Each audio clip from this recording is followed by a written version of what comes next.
Title of this lecture is Peasants, Poppies, and Popular Expressions of Turkish Nationalism Amid the First Salvo in America's War on Drugs. Looks to be a very interesting presentation.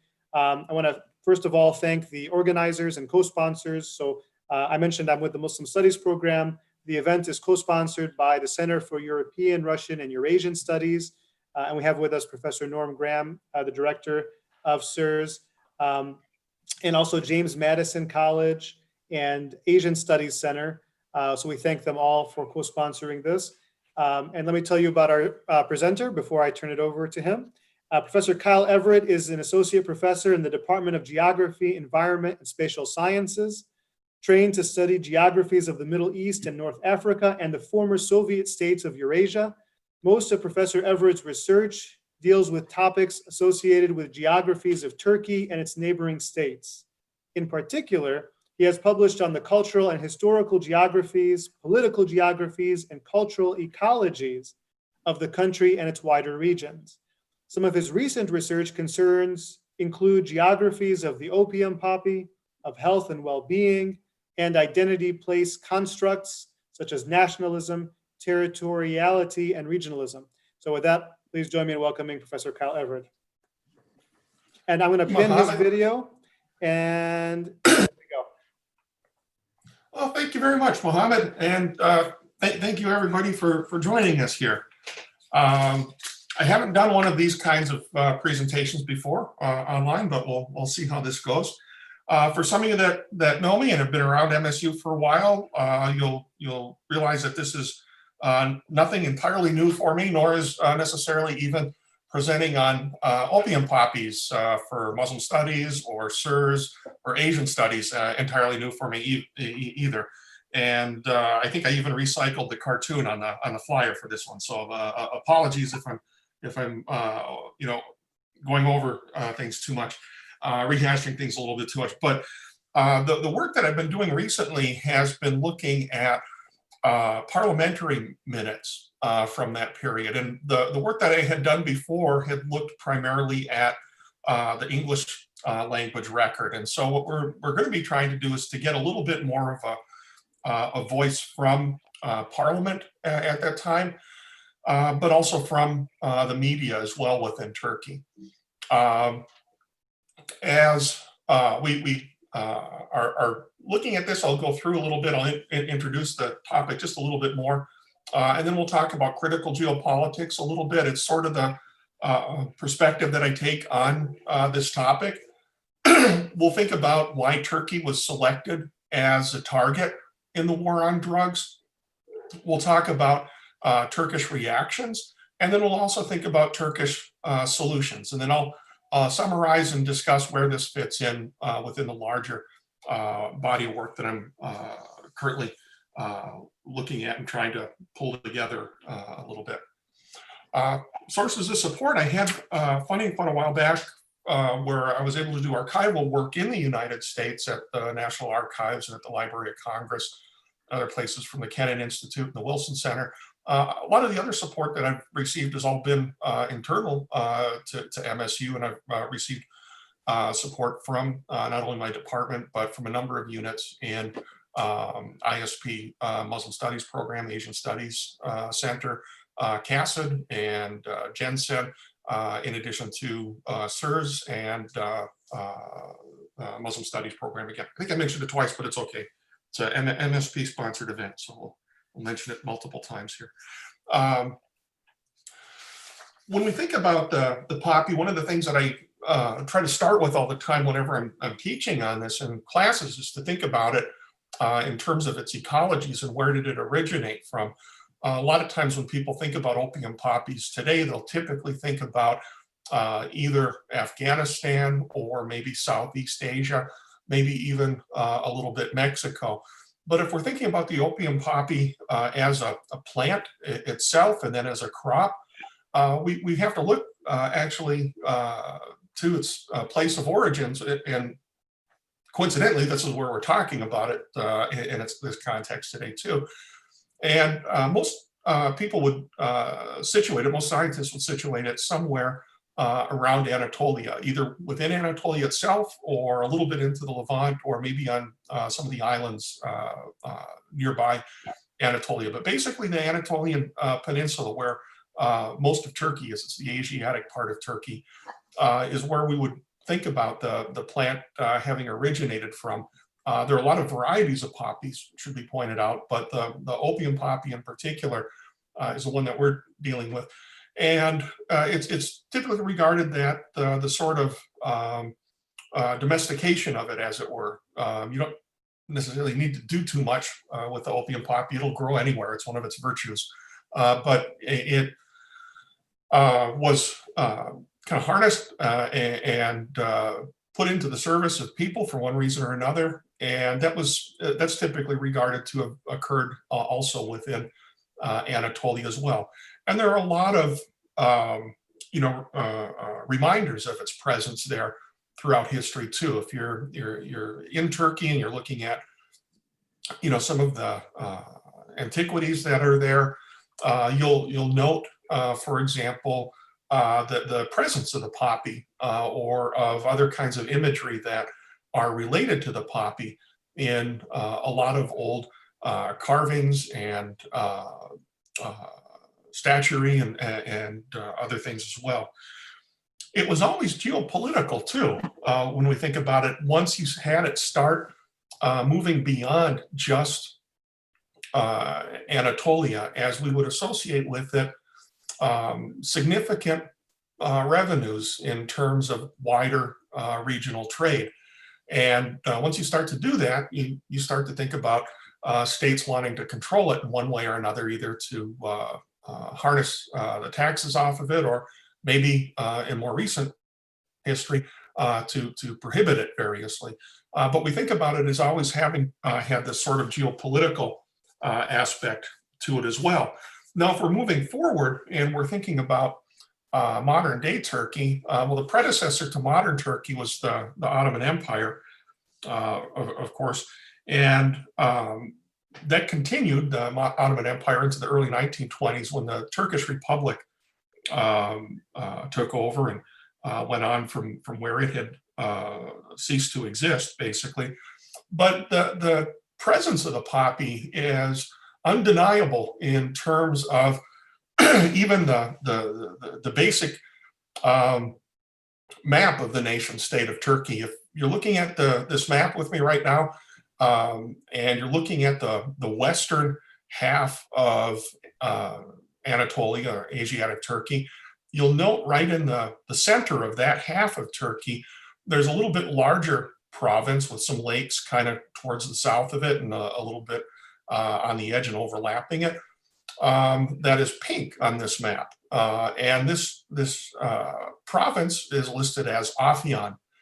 That's the shortened version of the name. And Afyon actually means opium in Turkish. And the longer name for Afyon and the city that is the capital of the province is Afyonkarahisar, which, if you translate that, is the Black Fortress of Opium. And that's a pretty memorable place name, I always thought. And it continues to be really the center of medical opium production in Turkey today. But one of the things that we'll note is that throughout the sort of wider lakes region, that region that you see that encompasses Afyon and carries over into Konya and includes Isparta and Burdur and Denizli and Uşak, we're talking about a region that's referred to as the Lakes region in southwestern Turkey. And it's also effectively the hearth of both the poppy itself as a plant, but also of its domestication and of its continued cultivation in modern Turkey today. Now, during the Ottoman time, opium was a significant source of revenue. And it wasn't the largest by any means for the Ottomans, but it was significant in terms of the volume and the money that it generated. And so we started to see global suppression efforts, though, brought about in the late 19th, early 20th century. And those really coincided very much with the other kinds of agendas that we saw during that period. We can think about the temperance movement in the United States and a little bit globally. Definitely we would think about prohibitionism in the United States. And part and parcel with that, we would also think very much about efforts to control opiates at that time, as well as other drugs too. Now, the West largely had been very, cooperative with opium and its global diffusion before that time. And in fact, if we think about it going beyond just the Mediterranean region, we would see that the Portuguese, the Dutch, the British, French, all other participants, including the Americans, were very deeply involved with the opium poppies diffusion around the world. And although we look primarily at Britain, which started 2 wars with China in order to facilitate opium trafficking within the borders of China, because it was through its British East Indies Company was growing lots and lots of it in what is today India mostly. We would, we would be remiss if we don't point out that, the United States' role as well. And, when we think about some of the, moneyed families of the United States, a lot of them had business dealings in the opium trade, and the really famous clipper ships of New England, which are symbolic of the region and of its, shipping and that sort of thing through history. Those were, people say those were actually largely designed for smuggling, and were the sort of fast boats that you could stow your opium on and have it shipped to the West or wherever thereafter. But by the end of the 19th century, we would start to see problems, though, of opium addiction starting to emerge and become apparent in the United States, and in ways that it hadn't actually in China, even in the sense that you started to have it being refined further beyond just opium that you could smoke or digest, and you would end up having derivatives off of it when we think about morphine and laudanum and other ones as well. And heroin then came out too as a pharmaceutical, ostensibly pharmaceutical drug that Bayer gave us. And we think about it as entirely illicit today, but it actually had a trademark name at one time, heroin was.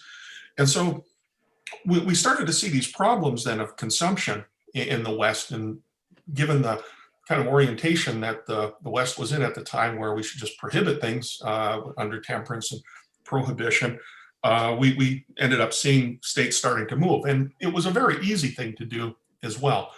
There was a lot of fight to put forward prohibition, even in the United States, much less beyond the US's borders, and it didn't particularly fare well. But when you could focus on opium as being something from a particular region, a particular place, from a particular people that were not connected to you directly, or that you like to disconnect yourself from mentally, it became something that was much easier. And again, although Britain was overseeing vast amounts of production of it in South Asia, and you had France pushing for its production in Southeast Asia, and the Dutch doing similarly, and other parties as well, focusing simply on the Ottoman Empire at that time was something that the Western states had a fair amount of practice with for one reason or another at that time, whether it was concern over the ethno-religious minorities within its borders. It provided the great powers, for example, an easy into meddling in Ottoman affairs and in its territories. Well, opium was another sort of way of achieving that as well. And Ottoman Turkey, was resisting that, but all of the early major international, organizations, that sort of thing, League of Nations and other ones, they had right on their agenda, kind of top of their agenda, issues associated with opium trafficking on a global scale. And we would see that continuing then into the period after the collapse of the Ottoman Empire and into the early Republican era. Now, the approach that I look at it, now, a lot of people have looked at these issues, and what they've generally done is they've looked at it in terms of wider histories of empire. They've looked at, and generally when we think about that, we're thinking about the Opium Wars involving Britain and China, but not so much the Ottoman Empire or Republican Turkey. What we have seen a lot of historians doing when they've looked at these questions with respect to Ottoman Turkey and then Republican Turkey has been to focus on them as, you know, sort of particular issues within sort of the wider scope of diplomatic affairs, foreign policy. And so you'll see them written primarily by historians of foreign policy or, you know, people that are foreign policy researchers that are delving into history a little bit, doing that. But one of the problems that I had sometimes in thinking about it is that this is an issue that really goes far beyond just state-on-state interactions. And for my part as a geographer, I generally tended to really be attracted to sort of approaches that we could label as critical geopolitics.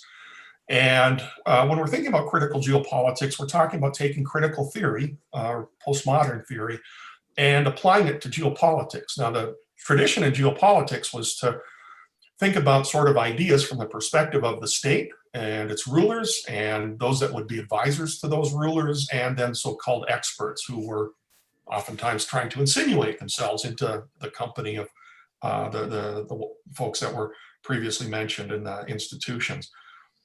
What we do with critical geopolitics instead, and this sort of field has been around for a while, is kind of turn it on its head. You've seen this in many fields as well. You know, we can think about it a little bit in political science too. Many people are familiar with international relations, but there are a few people that do critical IR or international relations as well. When we are thinking about this, we're not necessarily proposing anything different, but what we are trying to do is to look at the language of those that are in power. We're trying to think about the projections that they have, but I think a big part of it should also include finding other voices too. You know, if we think about critical theory, and you know, we're thinking about all the many posts of postmodernism to include post-colonialism, among others, that attempt at getting at voices that are unheard, that are marginalized, is a very important dimension of it. And I've done this before by collecting oral histories from people who used to be poppy farmers when they were younger, back about 12 years ago, I think now, shortly after I came to MSU, and was able to go to some of the rural areas where a lot of the poppy farming was done within that lakes region, and talk to people about what it was like back then. What were their ecologies like? How did they interact with the earth and the crop and so forth? But then what were their experiences like during that period when you had the US particularized Turkey as being the villain globally for a short period of time, and wage really the first battle, sustained battle at least, in its war on drugs against the Turkish farmer in that region. And when we are thinking about that, there were, from my perspective, really interesting stories to be told. This presentation isn't so much about that, and some of you have heard me talk about that before, but what it is trying to fill in the gaps a little bit by looking at how their kinds of perspectives were kind of brought forth to the wider public by people who were ostensibly their representatives. These would include peoples that were in Parliament at the time that weren't kind of towing the line of the state and the military and the US at the time, but also of journalists as well.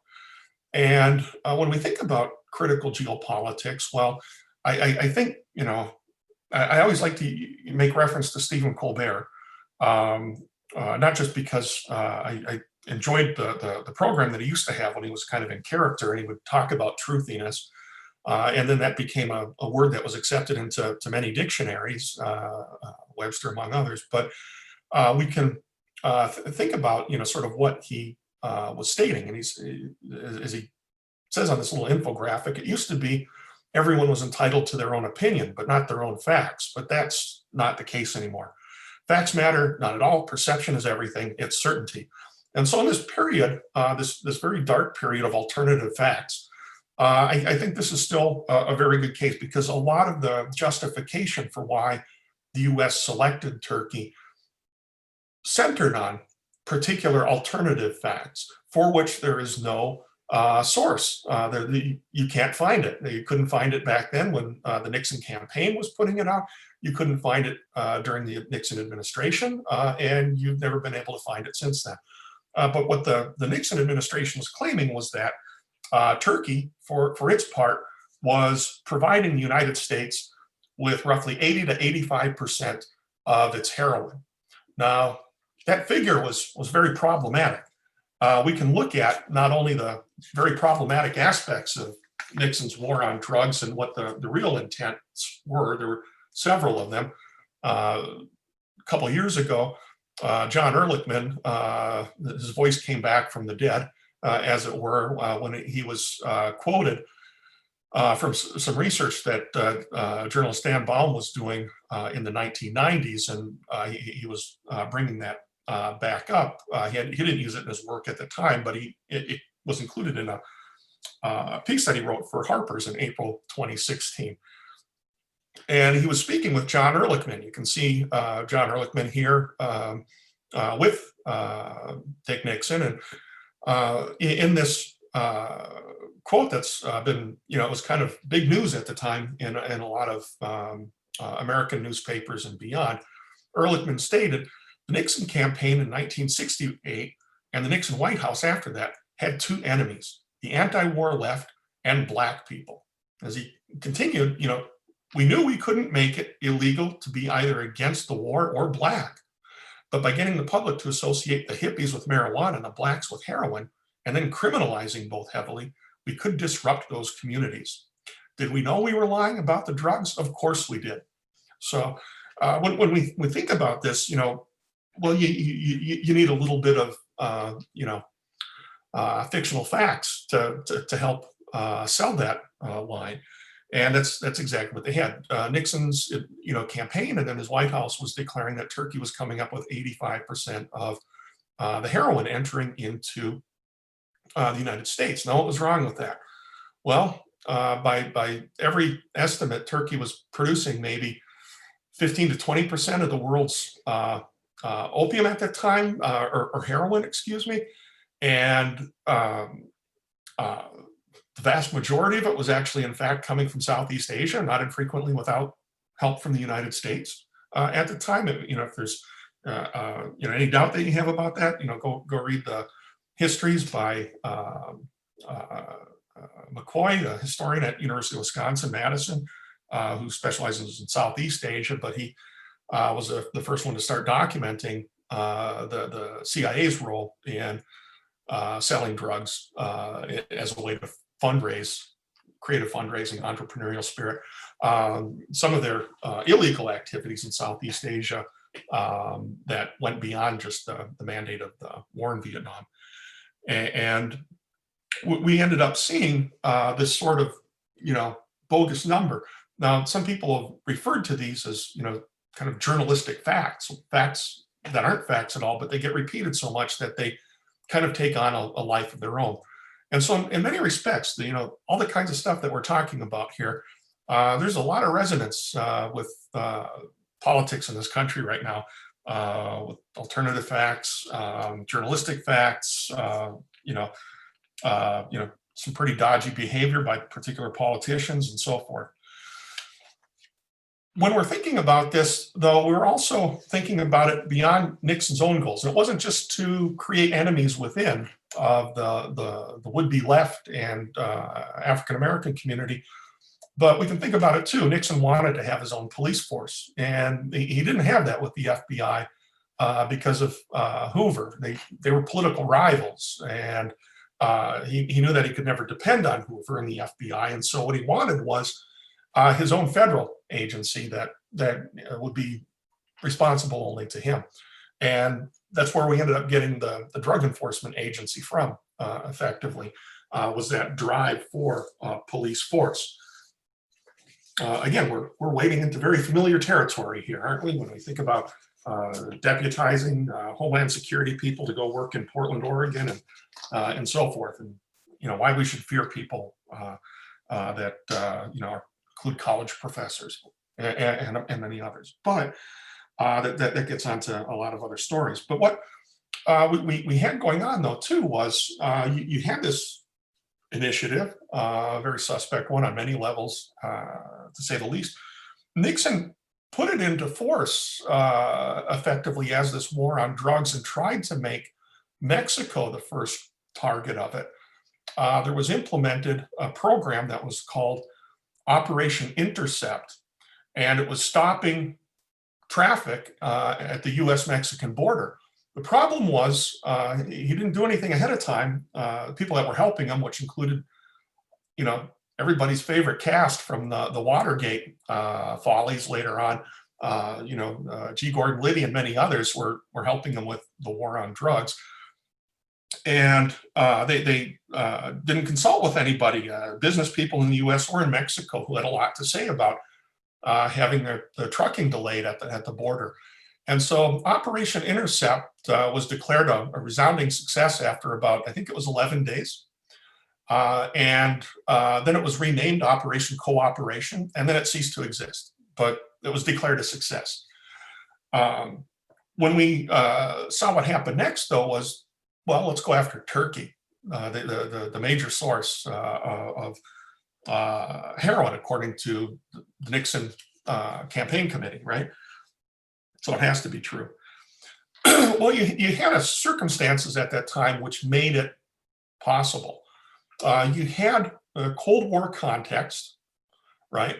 You also had, as well, the government in Turkey collapsing because it was ineffective at that time, and under the leadership, the prime minister at the time, Süleyman Demirel, who had a long-lasting and omnipresent place in Turkish politics throughout the latter half of the 20th century, and was also largely ineffective, pretty self-serving. But when we're looking at this, you had this situation where all of a sudden, Turkey had balked at these kinds of things before, although it had cooperated greatly in terms of reducing the area of cultivation. So what was there being cultivated could be policed much more readily.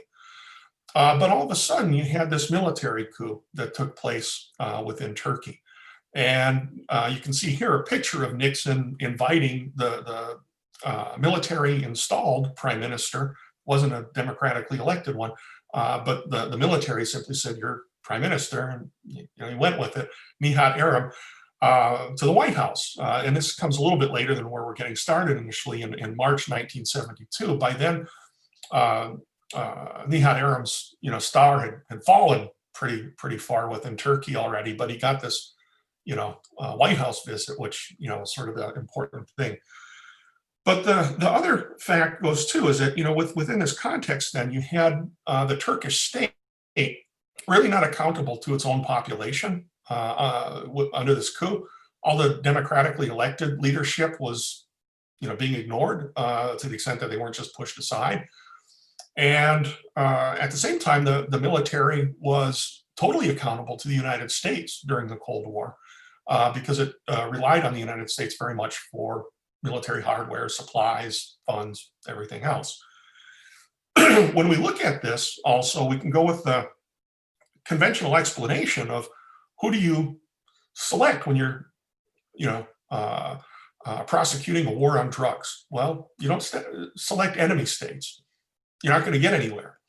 And so for that reason, we saw the US initially select Mexico, although that fizzled, but then select Turkey. Because, again, if the US had selected one of the major providers of opiates at that time, it would have been a war zone area of Southeast Asia, including our friend state, right? But we couldn't do anything there. We were, barely holding on as it was in South Vietnam. And so what we were doing was picking an easy mark. And the US knew that the military in Turkey had to go along with it, and so it did. But leading up to that time, you had processes of reduction where opium poppy cultivation and production was scaled back significantly. And Turkey did produce, again, somewhere between maybe 15% and 20% of the world's supply, but fully half of that went to the illicit market for medical morphine. A lot of it went overseas immediately to Iran. Although Persia was a major producer of opium poppies, it was also a major consumer of opium, particularly for opium smoking, not for heroin, not yet. It is today a significant user state, but at the time it was a user state for smoke opium, but also for production, but also then for importation.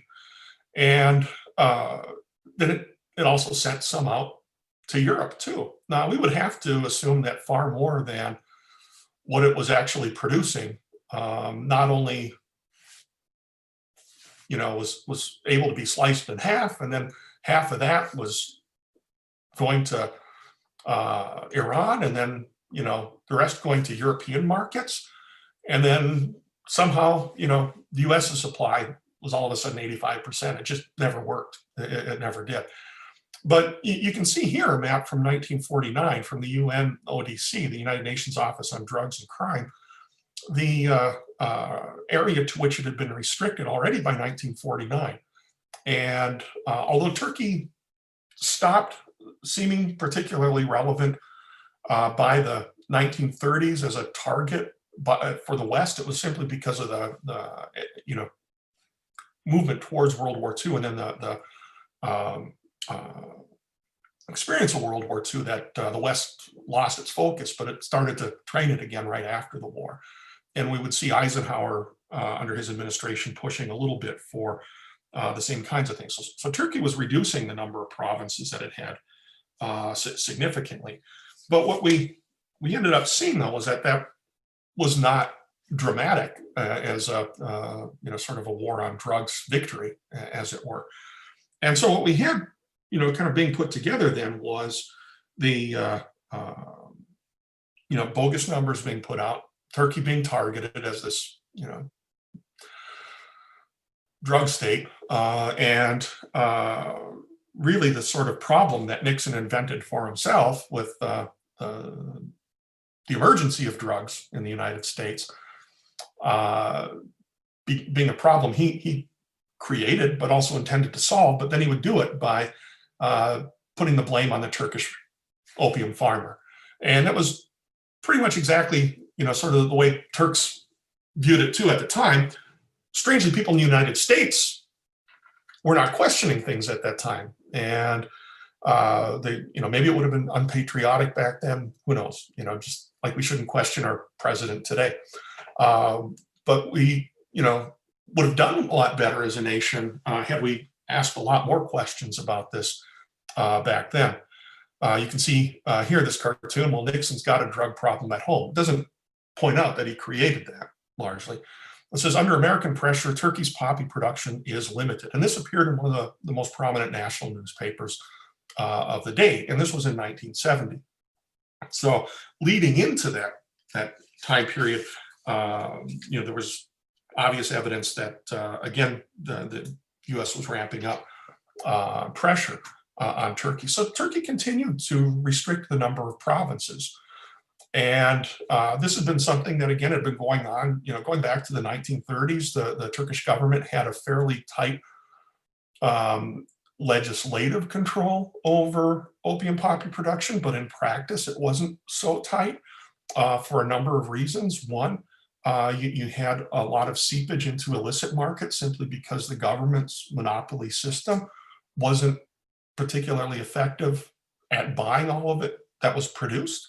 It was being produced all over the place, 1930s and before. And the monopoly that the state had also, from the perspective of a farmer, there were a lot of inconsistencies with it. You'd have to go to maybe the capital city of your province, to a republic office, and try to sell your commodity, but those offices could be closed, one day to the next. The hours could vary greatly. There wouldn't be anybody there to purchase it. You might not get paid immediately for it, and so forth. And so there was always, a solid market that was illicit, that would, feed people in demand in Iran or in Europe or beyond.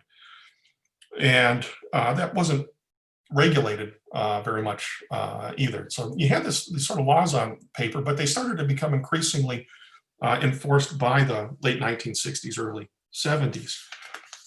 When we would end up seeing this kind of, coming into greater play, though, we can think about, again, with the rise of the Nixon presidency and the sort of posture that the U.S. took. In this context, by this time, Turkey had reduced its production just to 4 provinces, and those were Kütahya, Afyon, or Afyonkara Hisar, Burdur, and Isparta. It was those areas that I went to when I was doing work on wetlands, and that's what got me into looking at poppies. The poppies were a lot more noticeable when I would walk by them than were the wetlands. When we are thinking about this context, though, even the sort of vilification that the U.S. was engaged in within the United States was getting into international media and into the Turkish media at that time. You have here from the front page of Milliyet in July 1970, a picture of U.S. Attorney General Mitchell. He'd probably be good friends with the current Attorney General we have right now. He endorsed punishing, his words, Turkey, and there was an announcement of further suppression by province, or it'd be reduced down even further. And again, you can see, some of those dubious figures again floating around: 80%, 85%, sometimes as low as 75%, but never lower than that. And I remember when I was doing work in Washington, D.C., some people from Kennan Institute and the Wilson Center that had given me a little bit of funding to go and do archival work one summer. And they said, well, I told them, that's what the U.S. claims were. And they said, well, those are fun figures. I said, well, why is that? I said, because those are the figures that get thrown around Washington all the time when there are no facts behind those factual percentages, 75, 80, 85%. They're not 100%, so that they don't invite, thorough scrutiny, but they're enough to sound compelling. And oftentimes when you're hearing those numbers and not seeing a source for them, there's a reason for that. They fit a certain narrative, not necessarily the truth.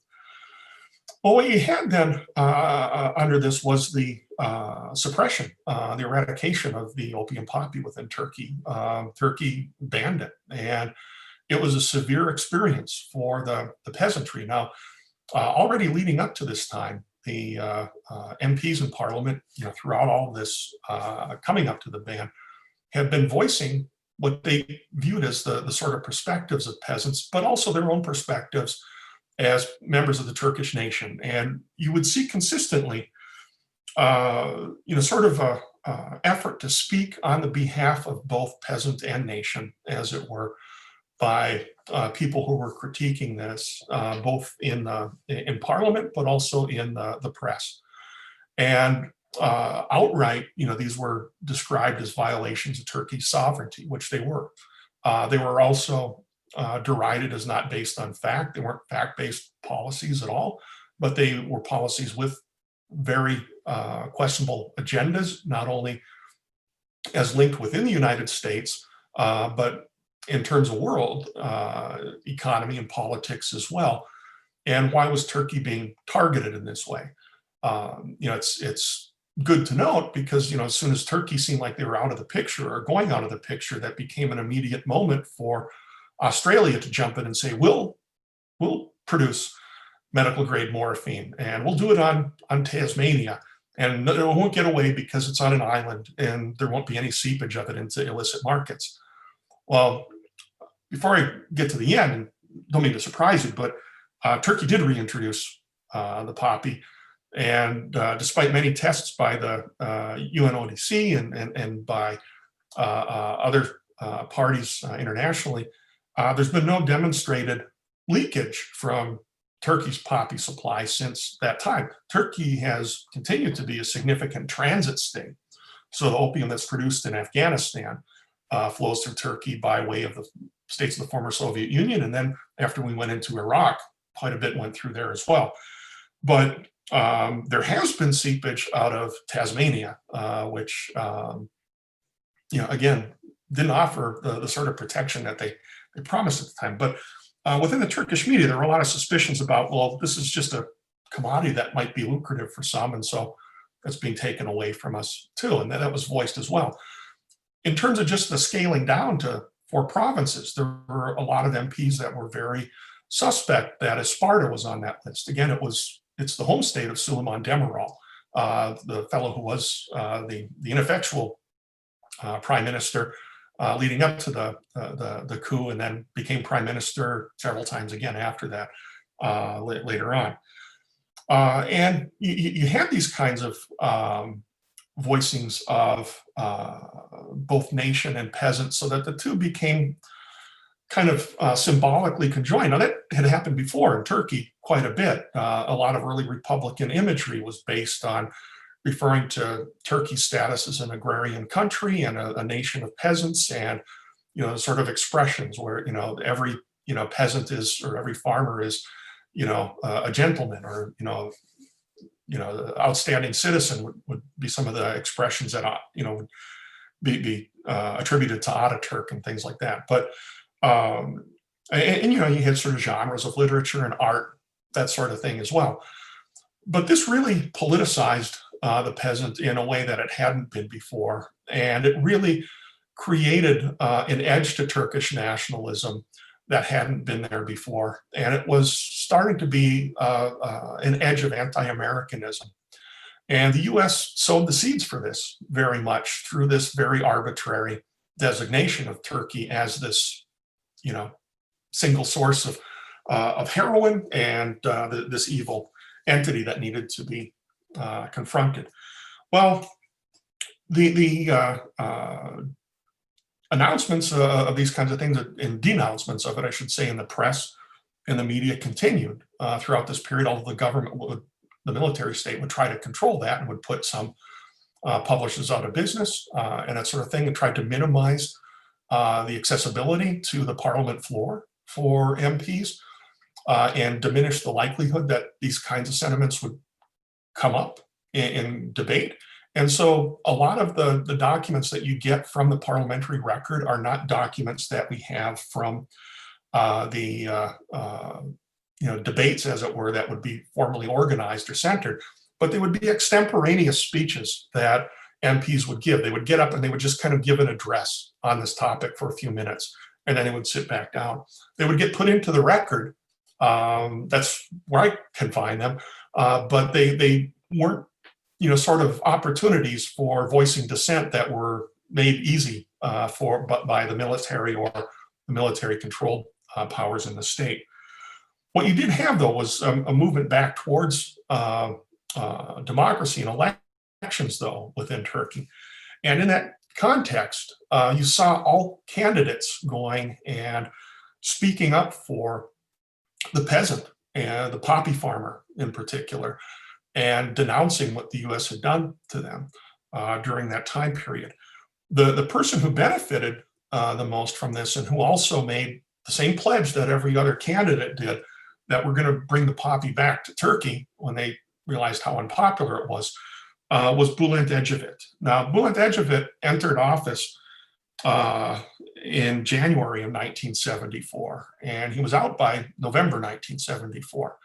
But he was an extremely popular figure. He also was the one who was notable for standing up with Greece. And actually, when you stood up against Greece, you're standing up against all of Western Europe pretty much as well, too, because of the status of Turks that were living in Cyprus and what was happening there, and the deployment of troops that were there. And so he can be viewed as a very kind of populist figure, but by a lot of Turks as a fairly progressive one during his early years as well. not as effective in his later career. It should be noted because some people might remember back to the 1990s, for example, when he was back in office again for a time. But one of the things that we ended up seeing from this period was that Bülent Ecevit was able to put in place a regime for producing the opium poppy back in Turkey. And that regime ended up being tested rigorously by the United Nations and observed by the United States. And it was one that, divide any kind of seepage outside of the state. So what you learn from it, from the Turkish example in general, is that the opium poppy can be a policeable crop under certain circumstances.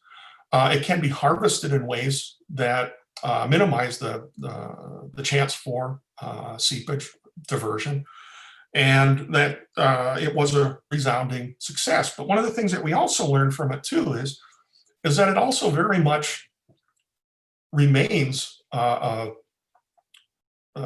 sort of frozen snapshot, as it were, from that time period for many Turkish citizens still today. This is especially true if you're in the poppy growing region. It's limited to 11 provinces today, but it's also true more broadly for people that might be even slightly educated by Turkish standards in terms of their country's history and its history of relations with the United States. And coming out, in the time period when Ecevit was prime minister, you would see, a lot of changed kind of positions on the United States. Although you had critiques of the United States before, as early as the Marshall Plan and its predecessor, the Truman Doctrine, which was specifically focused on Greece and Turkey following World War II. A lot of those were suppressed immediately by the Turkish government. And, presses, newspapers were closed. They would reopen again the next week under a slightly varied name and, that sort of thing on a regular basis. But this sort of critique became, fair grounds then from about that point on in many respects within Turkey. And the United States was generally the butt of the joke. Now, if you look at the peasant here, the peasant farmer, we can go back, and these are very clearly made to resemble Bülent Ecevit. It can be argued, with the mustache and the nose and the very dark hair.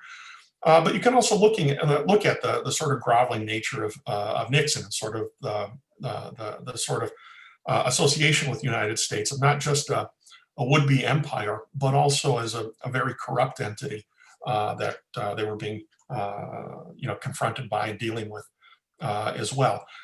These continued throughout that time, and we would see them continually, ever after. And with the United Nations even presenting Turkey then with a medal for having, pulled off this feat that the U.S. said was impossible, for having created a completely contained regime of medical morphine production without, again, any of the illicit or illegal seepage that was occurring.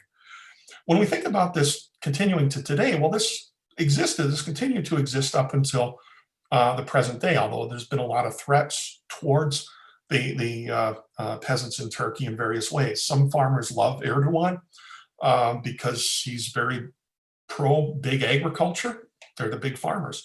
Other ones don't think very highly of them because they view themselves as getting marginalized. They view their towns and their villages as getting marginalized.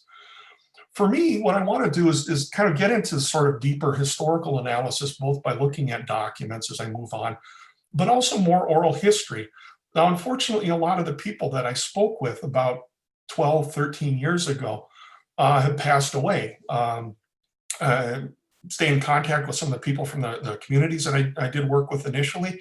And those communities have lost services significantly. One of the things Erdogan did was he changed the definition of towns and villages. We don't think about there being a big difference in the United States. We use the terms synonymously.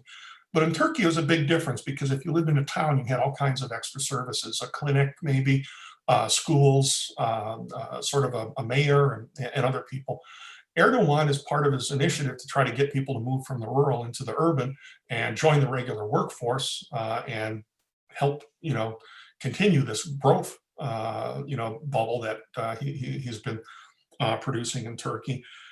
Change the numerical definition, though, so that a lot of what used to be towns are now villages, and there are all kinds of services that are denied. Well, all of a sudden, a lot of people move into the larger cities and their provinces then, the larger towns. And you have this going on. Now, when I talk to people from those communities, they said, well, you had a lot of those people that you talked to before, maybe not doing as well with that. A lot of them ended up staying in the what became villages then, because they didn't want to go into the big city, as it were. But more recently, then they've been some of the people that have been particularly hard hit over this last year. A lot of the elderly in those communities have died over the last year.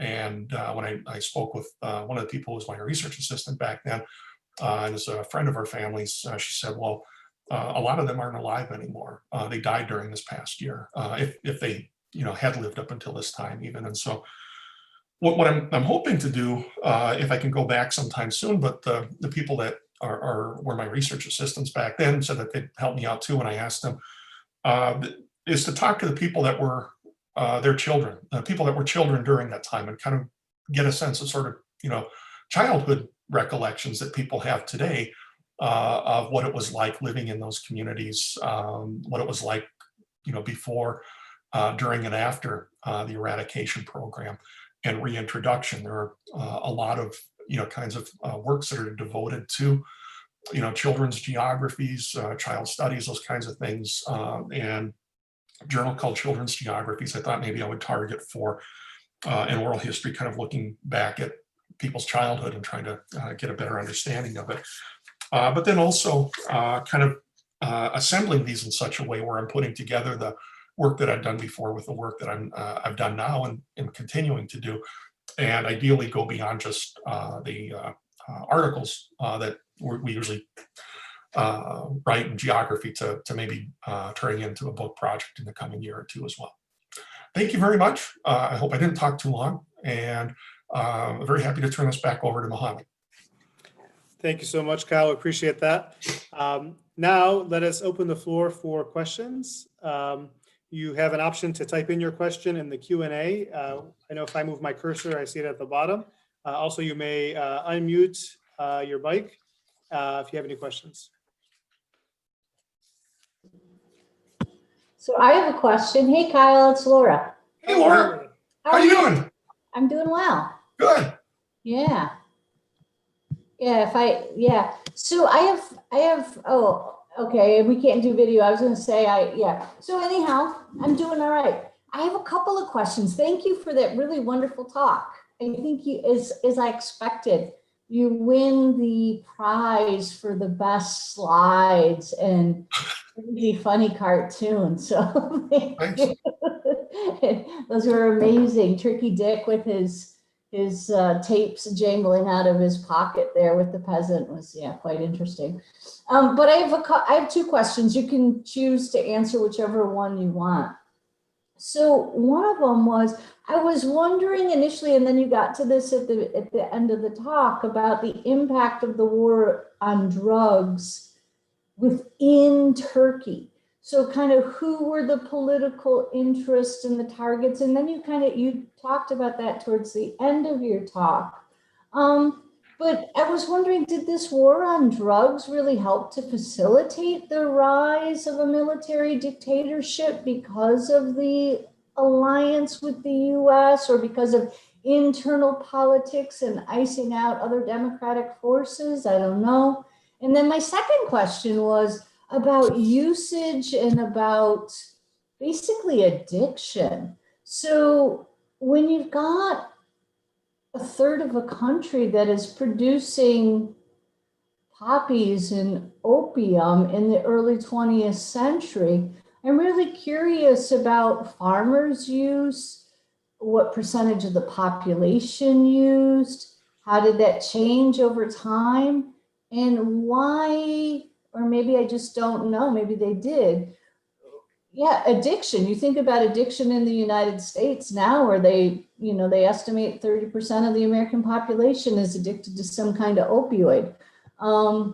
Was Turkey a nation of drug addicts in the 30s and 40s? Or, yeah, I'm just curious about use and addiction. Thanks for the questions, Laura. I can go over a little bit. I think the first one, where you asked about whether or not the military government was a result of this or a consequence of it, or kind of pushed on to facilitate it. I don't believe so, but having it in place helped facilitate this very much. The selection and the prosecution of this first, war, this first battle in the war on drugs, as it were, that was sustained. You had, sort of a tradition in Turkey of coups during the 20th century, and maybe into the 21st too, although it didn't work out so well. But where they weren't violent coups necessarily, but they were something that the people would refer to as a coup by letter or a coup by memorandum. And basically, at certain points in the history of the Republic, military, which had a very strong role and presence as sort of the guardians of the Republic, would present terms to the political leaders and say, you're not living up to this. And, it was kind of like a vote of no confidence almost, and saying that we're dissolving the government as it is, and we're going to, bring it back and put it back in place. Now, in most instances, when you had that, it was because religionists in one form or another had gotten a toehold within Turkish politics, and the military had always been this kind of bulwark of secularism that would keep religion out of the political sphere, or try to as best as it could. In this case, most scholars attribute it to just the sort of ineffectiveness of governance at that time. You had a lot of dissent within the country. People that are friends of mine, they'll look back at this period, when they were little kids, and people that are maybe my age or even quite a bit older, and they'll talk about how, in a lot of the Turkish cities, there would be fights between people that would be on the ultra right and people that would be on the ultra left, and those weren't good times at all. And there were a lot of problems, and those escalated as well variously with the military coup in terms of the kinds of protests that you had. It was the kind of thing that you saw throughout Europe at that time as well, in a lot of ways. What you had, though, in this case, though, was once the military was in place, you no longer had politicians that had to account for their actions to the electorate. And it was very easy then to have this military selected prime minister acquiesce to what the United States was asking for.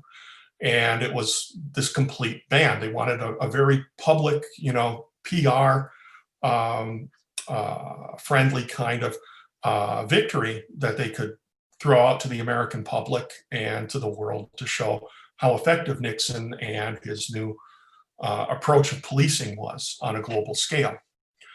Now, when we think about what the issues were at stake within Turkey regarding the production of opiates, it wasn't that big of a deal. Now, I'm not saying it wasn't a matter of significance. It was definitely socioecologically, and it was economically in various ways.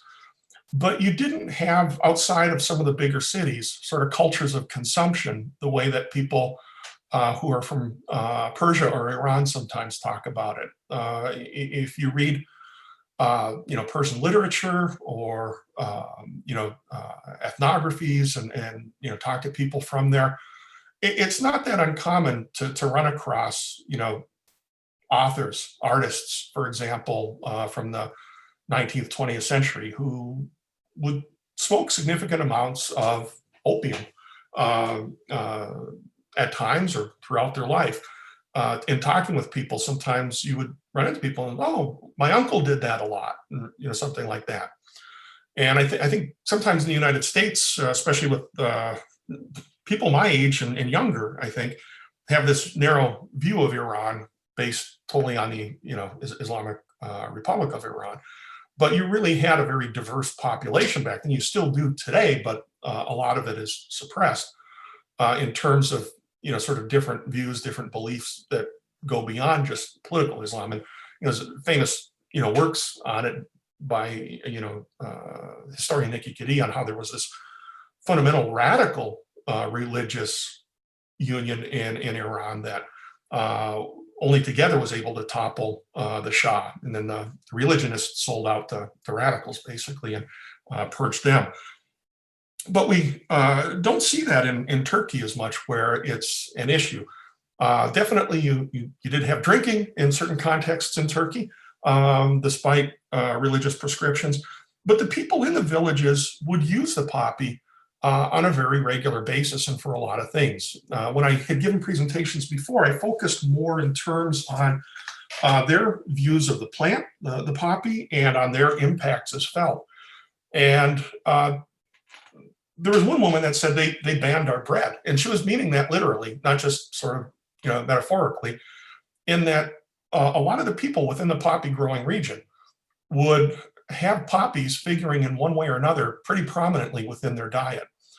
We think about lemon poppy seed muffins in the United States, and usually not too much more than that, or maybe lemon poppy seed salad dressing now the last couple of years, right? But if we are thinking about it in Turkey, people would use those seeds in all kinds of breads. They would use those seeds to produce a paste too, which is very much like peanut butter. It tastes like peanut butter, like some of the organic varieties of it. I've had it before. And they would create that. It was also the single source for many poor people within interior Anatolia of cooking oil. They would get poppy seed oil and use it in that context. The use of olive oil was only common around the shore areas where you had olive trees along the Aegean coast of Turkey for the most part. And that was what they got by on, by and large.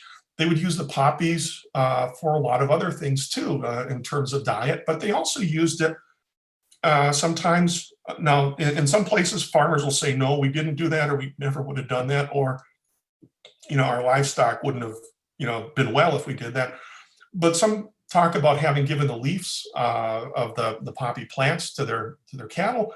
Some people talk even about making salads out of it. One of the things that a lot of the farmers would do as well, though, was with all of the stalks that you would have left over afterwards, they would oftentimes burn those and fertilize their fields again with the ash from them, but they would also take them back at home. They would use them for their fires in their homes, for heating their houses, and for their cooking stoves. They would even build their homes out of it, in the sense that would be the straw that would go into the bricks that they would build their homes for. And so the poppy was, a constant fixture in their lives, but they weren't getting intoxicated from it, as it were, very much. They would use it, they would tell me, for certain ailments. And, if they had pains with aging and that sort of thing, most people do, they would make teas with the poppy. They would also use it to make sort of medical application to rub on the gums of their children when they were teething and crying.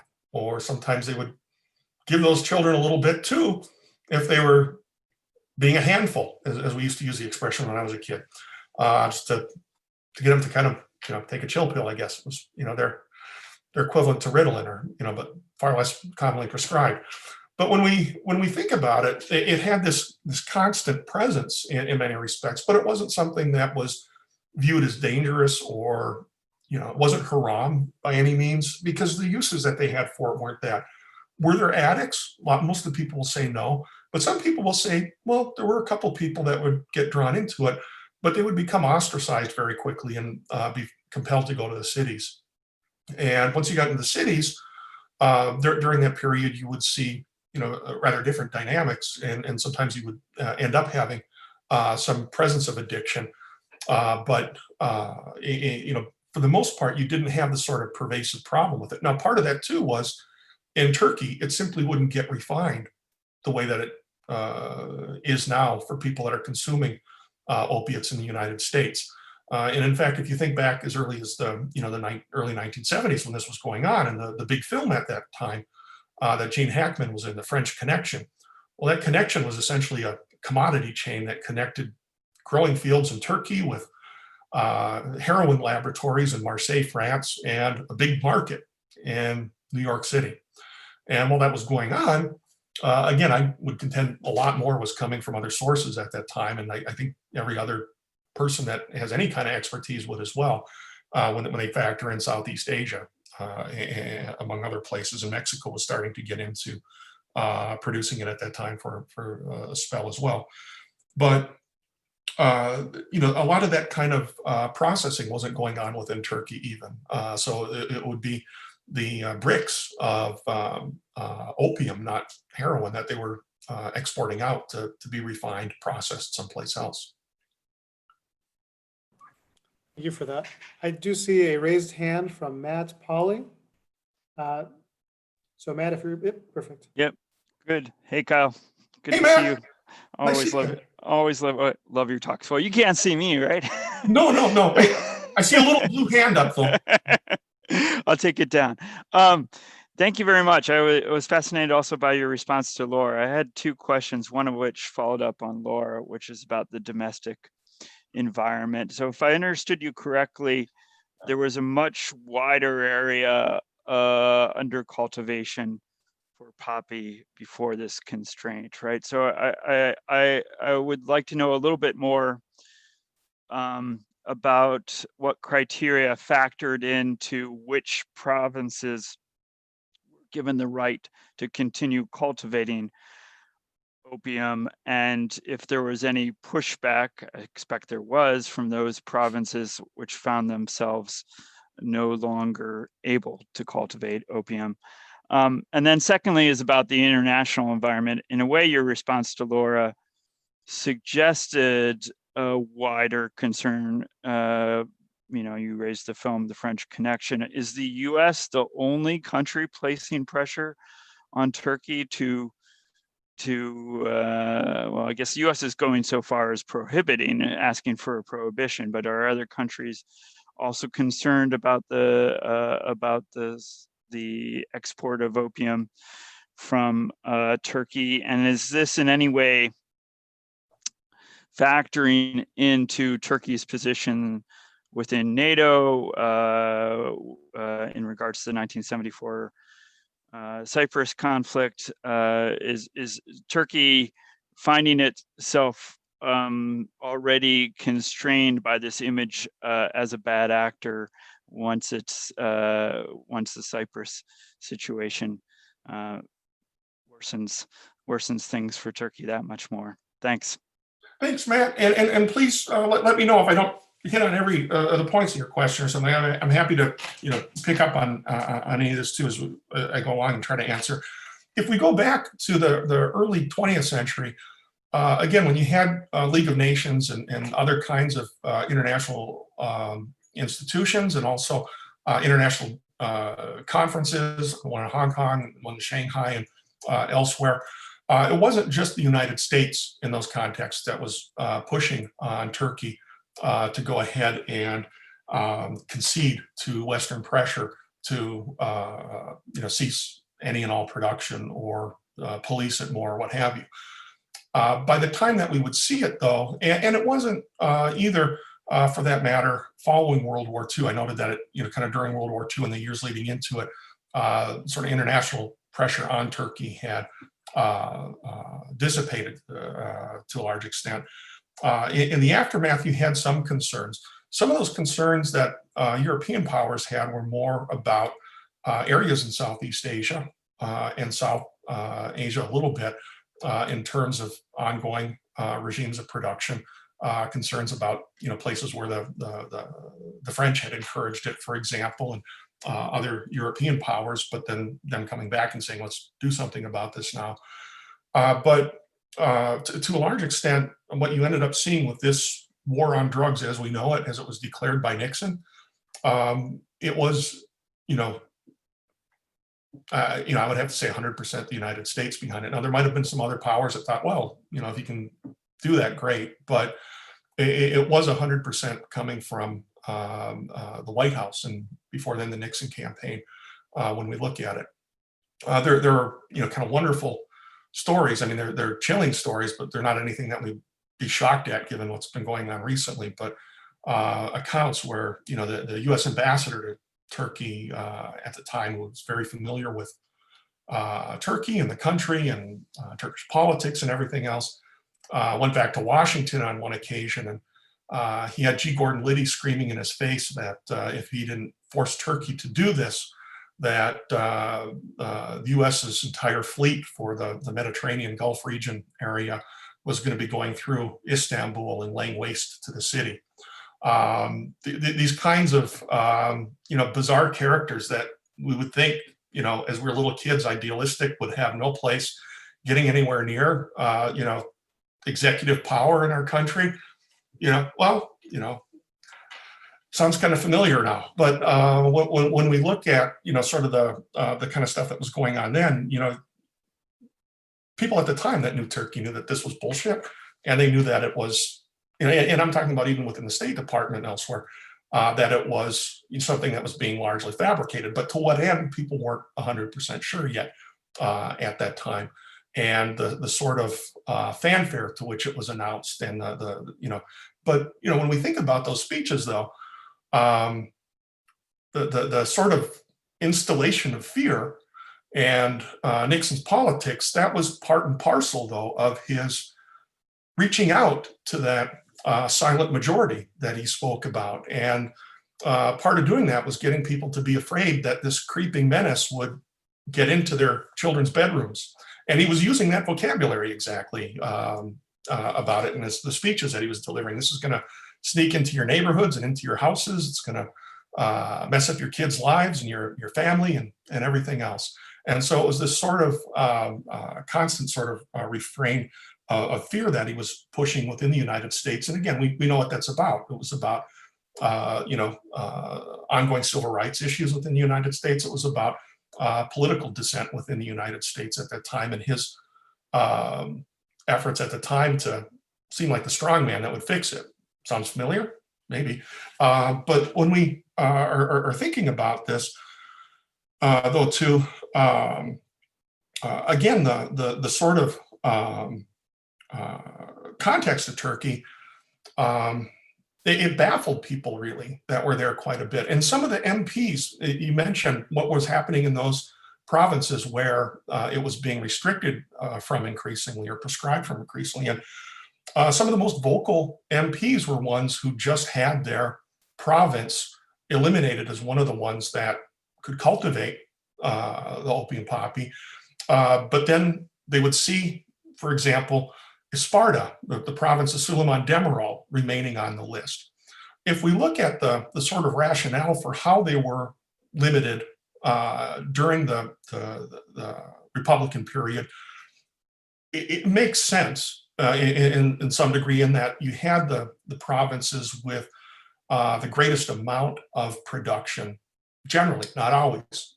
You could refute this for Sparta and compare it with Konya, for example, which wasn't included at the very end, but or Denizli for that matter too. But if you look at it, the ones that were producing sort of the lion's share, if you will, of crops were the ones that it was restricted to. Those were the ones that were really kind of in the heart of production. So it wasn't just kind of a matter of regulation there that followed one, plan or another of political maneuvering or what have you, but it was really kind of based on where was a lot of it coming from.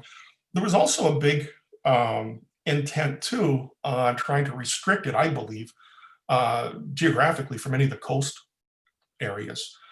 There's one province that you can cultivate it in today, but it's only in certain districts of that province. And anything coming close to any of the coastline is verboten. You're not allowed to do that there. In the places where it is legal today, it's largely centered on that Lakes region area. And then there are a few other ones that are smaller. And my suspicion has always been that with those smaller ones, because they don't produce very much, but those are also very poor provinces that are kind of to Ankara's north, east, and east, the three or so that are together, is that there aren't a lot of economically viable crops. But before that time, if people could find a market for it, they would grow it, during the Ottoman times or earlier periods in the Republican period.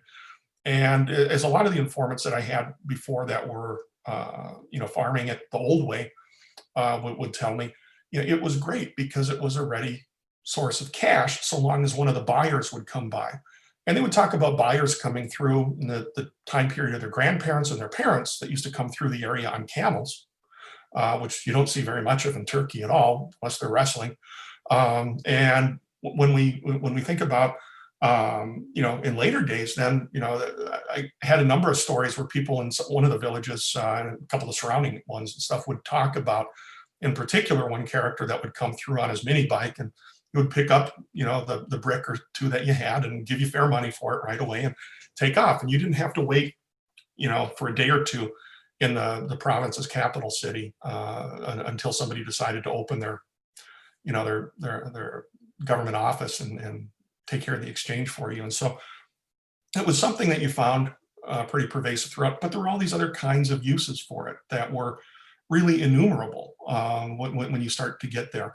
One of my favorite examples is that these continue to be found, new uses for them. And I hadn't seen it the last time, but when Amina was in Turkey the last time, for those of you who don't know, Amina is my wife, and she's in the history department at MSU. She was in Afyan. She was actually featured on one of Sanjay Gupta's shows, where he was looking at traditions of health in Turkey, and done a number of those. I can't remember the name of the series that he's had, but if you look it up, Sanjay Gupta and Health series on CNN, it was one that just came out last year. She was brought there with them and was talking about it there. She found that in the last couple of years, they recently came up with a commodity that they call hashashella. And essentially, it's like Nutella, only made with hashash. Hashash is also the word for opium, the poppy seeds.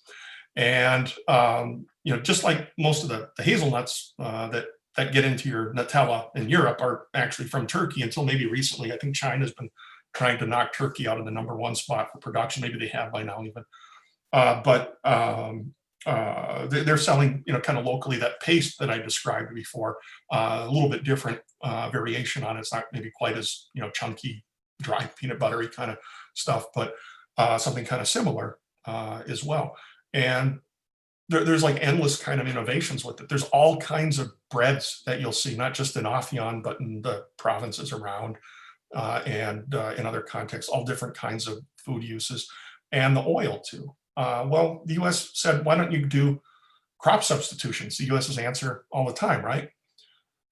They tried to get people to start planting sunflower seeds. What's the problem with that, though? Turks like seeds and nuts a lot. There are nut shops on every corner for roasted nuts and that sort of thing, and they like nibbling on them, but they're not food sources for them. And they're certainly not sources of good cooking oil from their perspective.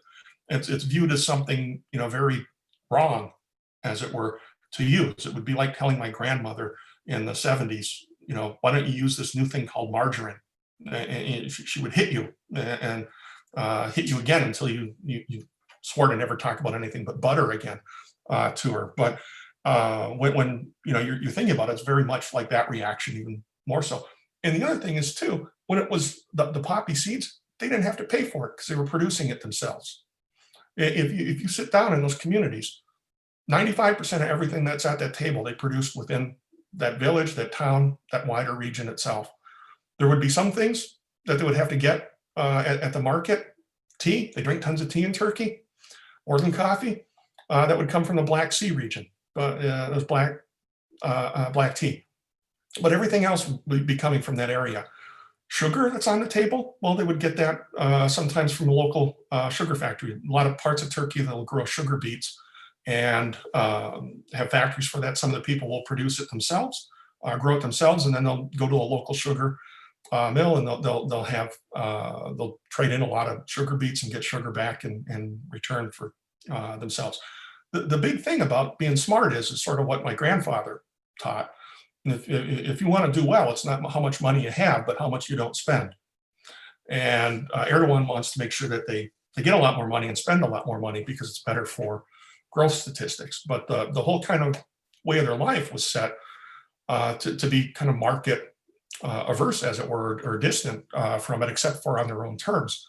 And that created widespread hardships for people where they were really, you know, in a bad way for those 2 years when they were going through that experience. And they didn't forget.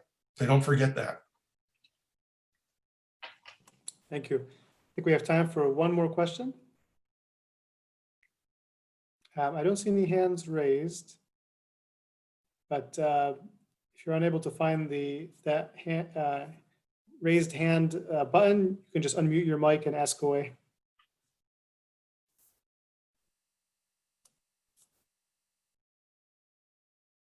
Going once,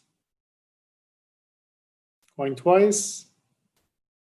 Well, please join me in thanking Kyle. I don't know how you can thank me. Maybe there's an applause button somewhere here. Let me see if I can find it. Where is that button? I can't even find it myself. Anyway, I don't need applause for talking about something I'm interested in. I take full advantage of that. Probably spent too much time of your time already. No. This was great. Thank you so much, Kyle. Really appreciate it. Thank you. And thank you to all of you who attended this event with us virtually. And have a wonderful evening and a good weekend as well. Thank you again, Kyle. Appreciate it. Thank you. Bye-bye. Thank Thanks, you. Kyle. Thank you. Thanks.